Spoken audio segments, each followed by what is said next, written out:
චූටි පුතා මට සමා වෙන්න. සමා වෙන්නේ මොකටද? මේකට. හේ මොකද? තාත්තේ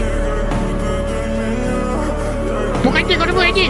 තාත්තේ අංගෙපා ඕම ඉන්නේ. ඔබලාගේ අංගෙපා. අයියෝ. හැමත ආයෙත් කරයි කියලා මං හිතුවේ. කිසිම ගානක් නැතුව දාලා ගියානේ. ආයෙත් අනේ මේ අහනෝ ළමයා. ඔයාටම වර්ධපටව ගන්න එපා. වික්කින්ද තමයි අපි සේරටම මෙතන ළඟින් සිද්ධ වුණේ. එයා ඕනම වැඩක් අතරමඟ දාලා යනවා පුතා බලන්න ඕන වුණාම. එහෙම ගියාට කවදාවත් ඇව හම්බෙලා තිබුණේ නැහැ. පුතා ඉන්න ගෙදර ළඟ තියෙන ගහක් උඩට වෙලා මම හැමදාම බලාගෙන ඉඳලා තියෙනවා. එයා ගහේ ලකුණු කරාලු.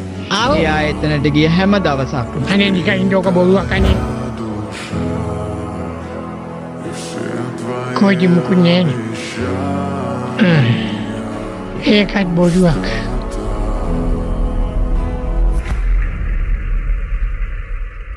එචනේ ඇවිල්ලා මම ලොකු වෙන දිහා බලන් ඉඳලා